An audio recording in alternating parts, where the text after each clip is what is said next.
My name is Serge Jenkinson. I'm here on behalf of Concord 51, and we're so grateful that all of you are here with us today at Waking Up to America's Energy Future. So what is C51? So we are a policy organization that's here to find pragmatic solutions that are fiscally responsible to the problems that are actually impacting young professionals like ourselves every day. There's lots of young professional talk about policy, and not a lot of young professional talk about pragmatic solutions. And that's what we're here for. Specifically, Concord 51 focuses on only 3 policy areas, but 3 policy areas that are incredibly impactful. Those are national competitiveness, a strong national defense, and energy advancement. As you guys have figured out by now, we're here nominally to talk about the latter today with Waking Up to America's Energy Future. But the objective reality is a strategic, all-of-the-above energy policy that is designed in a way to truly have an economic impact while being environmentally responsible will also address our other 2 policy pillars.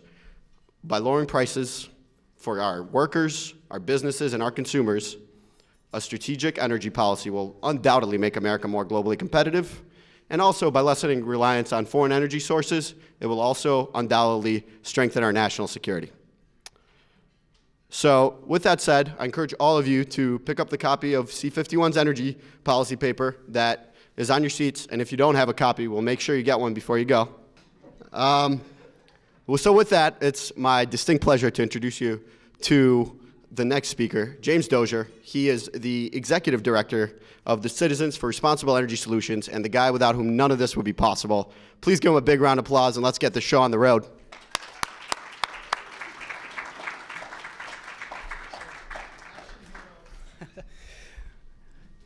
Thank you, Serge. That was very nice. But honestly, none of this would have been possible without you and the team at Concord 51. So thank you so much. And thank you all for joining us this evening.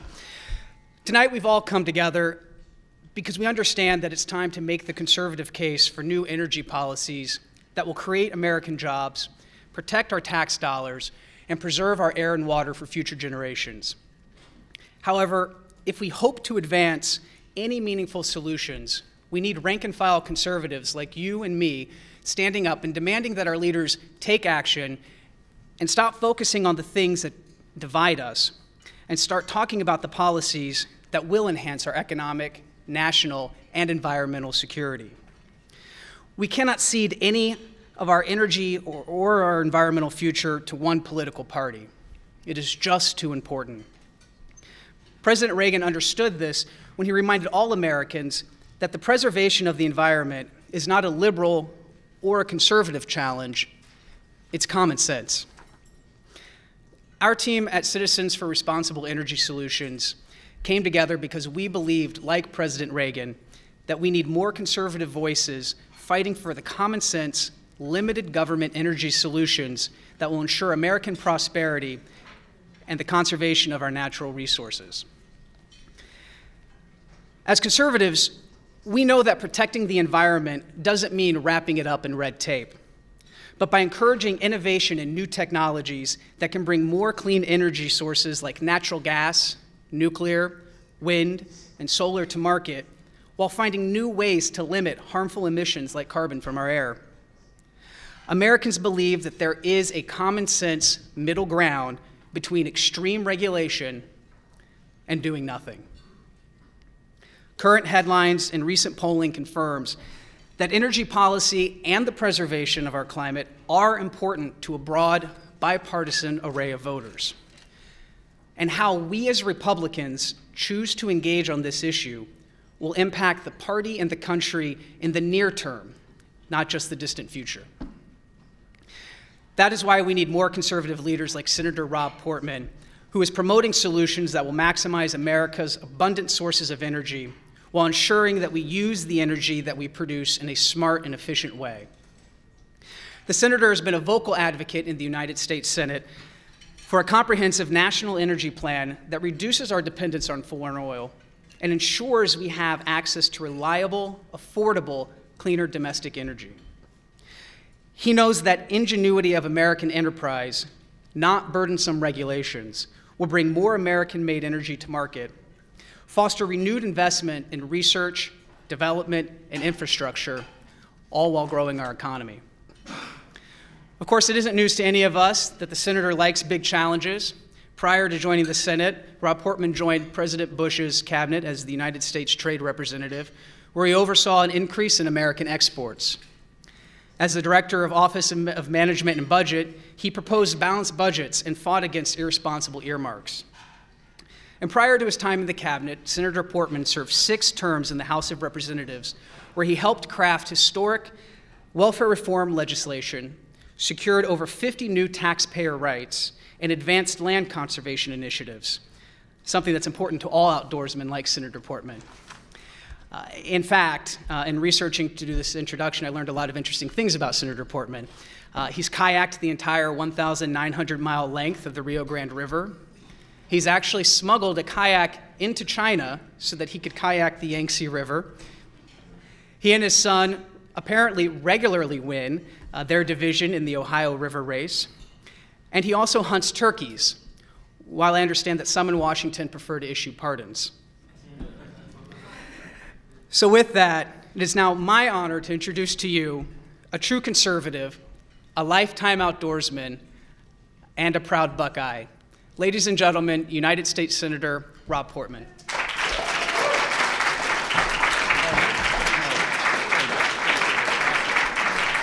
That's awesome. Thank you, James, very, very much. When you talked about hunting turkeys, I was going to make some joke about Washington and the, opportunities here. But I am a turkey hunter. I'm also, like most hunters, a conservationist. And it's great to be here to talk energy tonight. I am going in that race on the Ohio River in 5 days, and my son isn't able to be with me, so I'm actually going with a guy who is about my age, and meaning we're probably going to lose. But we're in a 2-person kayak, so before I came over here and between votes today, I went down to the Senate gym where I have a kayak in the pool, and I got in the pool and pretended like I was on the Ohio River, trying to get some practice in. But anyway, it's neat to be here with a lot of great folks and friends, and I just want to acknowledge one person because I served with him in the Bush White House, and he was chairman of the Council on Environmental Quality, Jim Condon, who you'll hear from shortly, but really a smart guy. We every morning at 7:30 a.m. there was a senior staff meeting at the White House, as there is in the Obama administration. I think theirs starts a little later. Anyway, that's all I'll say about that. But Jimmy was there, and the chief of staff runs it, and the president drops in now and again. But it was one of those intense meetings where you'd make policy decisions, and you'll hear from Condon, but he was always in a position to say, yeah, we do need to ensure that the EPA regulations aren't out of control. On the other hand, there are market forces that can be used to accomplish many of the same objectives. And I totally agree with that. And I think this group is really exciting. I think every group represented here has their own different perspectives slightly on what we're talking about. But that's the bottom line, is we can have a brighter energy future and also a better environment by harnessing market forces better and using them better. And I'll give you 2 quick examples of that. One, for years I worked on land conservation issues. I was on the Nature Conservancy Board for a while, actually, before I ran for the Senate. But back when I was in the House, I passed something called the Tropical Forest Conservation Act. Some of you may know it. It's a Debt for Nature swap program where in countries where they have tropical forests, Latin America, Africa, Asia, and so on, all of them tend to owe the United States some money. They have debt, and usually it's ag debt or it's AID debt. And the notion is we will be willing to forgive some of the debt, maybe all of it, in exchange for them taking that equivalent in their local currency and putting it into protection of tropical forests. And these countries love it because it gets the debt off their books, which lets them, be able to borrow more money and to be able to have a, better economy. And they have to work with us to work with a non-governmental organization to protect these lands. And the Nature Conservancy and Conservation International, World Wildlife Fund, and others are able to participate, and many do. They provide funding for this also often. So it's a debt for nature swap with the private sector involved and with market forces, being really the driver for these countries. And we think we have now protected, through this legislation, over 63 million acres of tropical forests around the country. Now, I say that to you not just because it sounds fun to protect biodiversity in tropical forests, but an enormous impact on the environment, because that otherwise destruction of those forests is one of the leading causes of what? Emissions. And when you look at it, it's probably number 2 or 3 in the world. Power plants probably being number 1, transportation and tropical forests or forest destruction number 2 or 3. Because when you burn these forests, you have a lot of CO2 going into the atmosphere. So through market forces, we've accomplished something big. Republicans don't talk about this much. It was a Republican bill. It was my bill. And, it's been successful administration to administration. I'm always pushing the Obama administration to do more with it.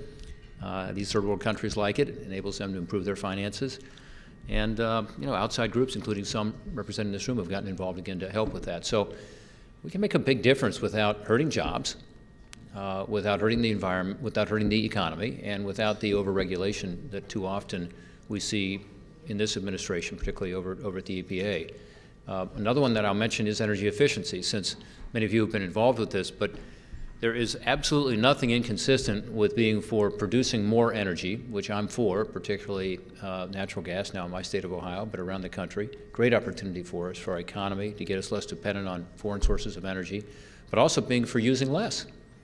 And we Republicans ought to be out front on this.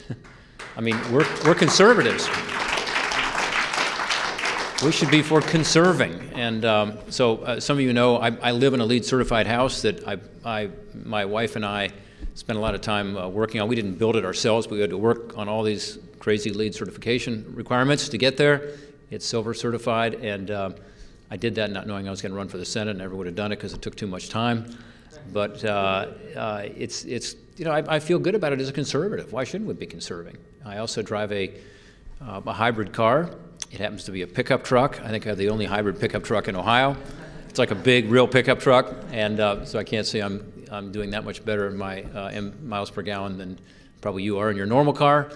But for a pickup truck, it gets really good mileage. And we have another hybrid vehicle in our family, 2006 Ford Escape, that gets pretty good mileage. Why not? I mean, we Republicans ought to be for that. Using less, as many of you have heard me talk about, is the lowest hanging fruit. It's the cheapest energy of all. We think by the year 2030, the savings in the energy efficiency bill that Shaheen Portman, that has gone to the floor twice, hasn't passed yet, despite a lot of your help, and thank you all for helping on it. But we think that we can have savings by 2030 equivalent to taking 78 million homes off the grid, $100 billion in savings. And by the way, some of it is from the federal government. Guess who the biggest energy user in the world is? And one of the most inefficient, our federal government. So it's basically saying, hey, let's start to practice what we preach here and actually save some money for the taxpayers in the process. Jim Connick's going to talk about some energy efficiency possibilities with the grid. I mean, there is so much opportunity out there. And frankly, you don't have to look far to see other countries that are taking advantage of this more than we are. So one reason we have 270 trade associations and businesses and others supporting our bill, including the National Association of Manufacturers, the Chamber of Commerce, and so on, along with environmental groups, is that our economy is not as competitive as it should be because we have not provided these companies with the research and the tools and the best practices to be able to deploy energy efficiency technologies to be able to be competitive globally. So they're competing with companies, say, in Japan, where they have far higher energy costs, where these companies, are more energy efficient and therefore more competitive in many respects, or even in Europe, where they're more energy efficient. So we have a great opportunity here. I mean, it's a huge potential economic boost to us just to become a little more energy efficient to be able to compete in this global economy we find ourselves in. So this is a win-win. It's great in terms of our national security, getting us less dependent on foreign oil. Look what's happening today with oil prices because of what's happening in Iraq.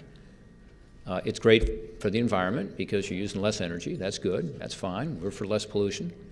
And it's really good for the economy because it makes us more competitive, creates jobs, both in terms of the energy efficiency field, but also, again, making our businesses more competitive and enabling us to be able to create more opportunity here, bringing jobs here to our country.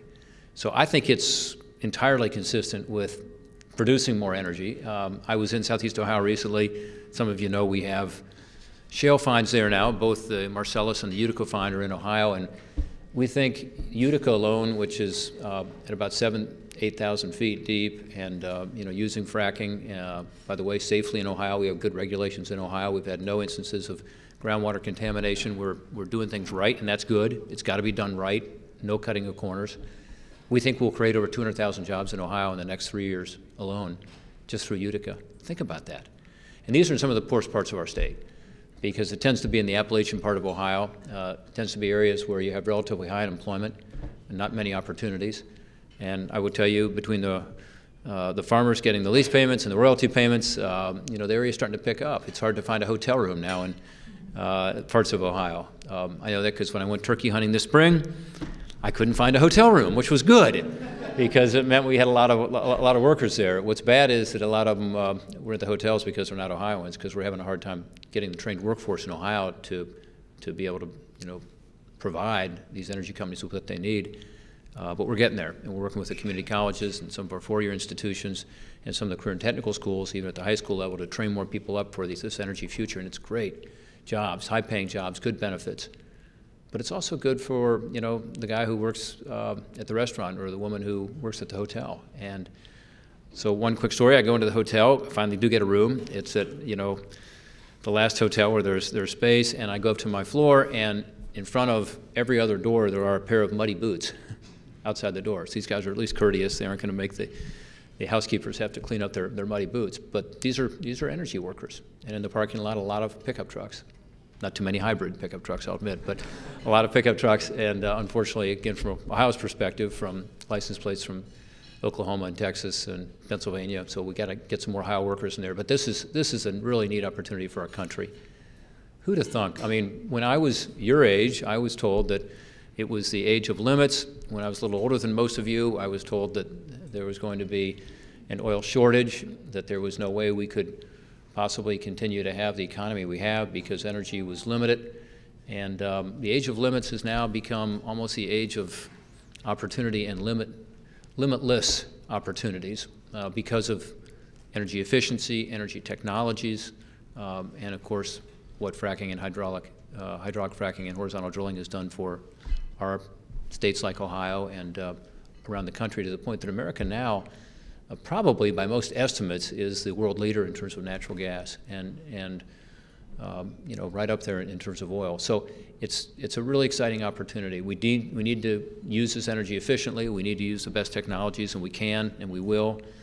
The final thing I will say, for those of you who are focused on the regulatory side, there's also a huge opportunity there, and I hope you'll stay on that issue. Serge mentioned it a little bit in his comments that were very good. Give you one example. Federal permitting in this country has become more and more complicated. So I was Director of Office of Management and Budget at one point. I had responsibility for OIRA, which is a group that looks at regulations. And so I'm really interested in regulatory reform. I have a number of bills on it. But on permitting, it relates directly to energy. There are a lot of energy projects, wind, solar, natural gas, that it might take up to 3, 4, 5 years to site them. And a lot of it is because of the federal regulations. In some cases, there are up to 35 different federal regulations in order to site an energy project. And it's put us in a competitive disadvantage. We're now number 34 in the world in terms of the ease of doing business as it relates to permitting. We used to be at the top of the list. Now we're toward the bottom. And capital flows now across borders. So I got involved with this because a little group in Ohio called American Municipal Power out of Columbus, Ohio, wanted to put a hydro plant on the Ohio River. Great idea, right? And, you know, we have actually a lot of water running through the Ohio River. It's not that we have a whole lot of vertical drop, but we have enough going through our locks and our dams to be able to generate electricity. And they came to me and said, you know, Rob, we can't find any investors because we have so many federal permits we've got to go through. People are saying, we just can't, with the unpredictability and the uncertainty of what's going to happen with your project and the time commitment here, we're going elsewhere. You know, there's a really fun opportunity in Chile or in Brazil to do hydro. Why would we do it here? And so we've got to figure this out as Americans. And our legislation, which is bipartisan, it's me and Claire McCaskill from Missouri. We've got 4 or 5 other Democrats on it now. We're trying to get more. But if you can help us on that, that'd be great too. And I hope you all continue to talk about that. The regulatory environment here can be so much smarter, so much better. You know, we require one agency to be accountable, a dashboard where we can keep track transparently, where citizens can see what's going on with these projects.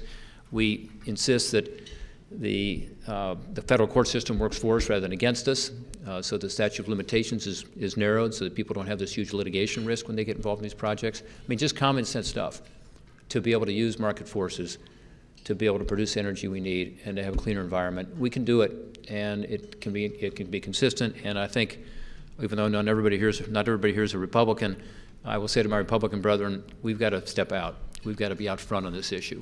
And if we do, and if we lead, based on the polling I've seen this evening you all provided me, and what James said and Serge said, the American people will not just follow, but the American people will follow enthusiastically, because they want economic opportunity and jobs, and they believe it's consistent with having a cleaner environment and better energy independence in this country to be able to meet the promise of the American dream and what they try to pass along to their kids and grandkids. So this can and should be done. I thank you all for taking the lead on it, and I look forward to staying in touch with all the groups here and continuing our efforts together. Thank you all.